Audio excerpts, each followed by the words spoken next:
Hi, I'm Jason Hardy. I'm the Shadowrun line developer with Catalyst Game Labs. I'm happy to take you around our booth and show you what games we have at Gen Con.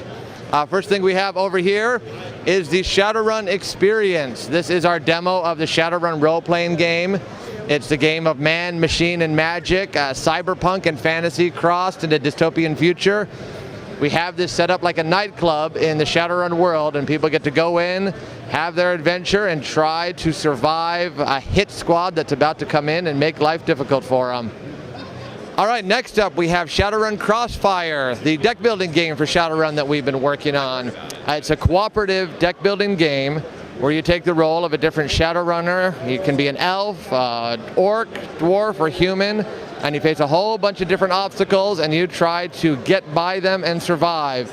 This is just the demo version. In the full version there will be actual missions that you'll be taking on, trying to escort a businessman through a difficult area, maybe even going up against a dragon.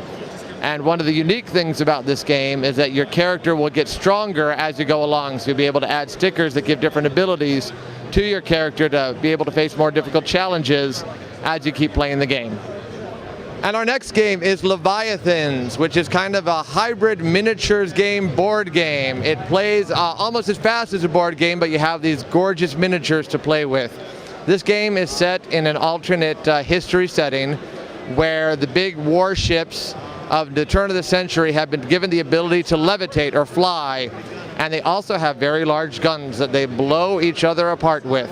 So you go into battle. Right now we have the French and the English fleets, and so you take them into the skies and pound away and see who can survive in the battle in the air. Next up on our board game list is the Duke, one of our newest board games. This is in some ways a chess-like game in that it's a two-player game and you have pieces that are moving around a grid, but where chess is a very strategic game, this is a little more tactical. It requires you to be able to think on your feet and to react. Each player has a Duke piece.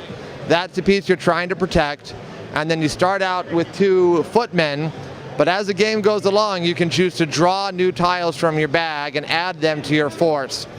Whenever you move a piece, you flip it over, and each side of the piece has a move diagram telling you what that piece can do when it's flipped up that way. So you're going to get different powers and different abilities based on how your piece is set up, and then based on what piece you draw from the bag, you're going to have a different capabilities in your army. So you have to be able to react quickly, adjust to circumstances, and try to get the Duke when it comes in your range. So this is a footman piece. You see on this side it can move up, down, left, or right, and then when you flip it over, it can move diagonally and also two spaces in front. So you get a lot of different capabilities as you flip the pieces. And it's a lot of fun and goes fairly quickly, and you can play a few games in an hour, but you get a lot of chances to think on the fly and see if you can get the other player's Duke. All right, and our next game is Balance of Power. The way we refer to it sometimes is Risk without the luck. It's the game of European conquest. So you have an army and you're trying to take over as much of the continent as possible. But rather than use dice to conquer, it uses more of a rock, paper, scissors mechanic. If we look at the pieces here, we have a general, we have a king, and we have a banker. The king conquers the banker conquers the general conquers the king. So there's no luck involved in that. That's always what's going to happen when they encounter each other. So your job is to maneuver the pieces in the right way that you're able to take over when you can, and you're not losing things to your opponents.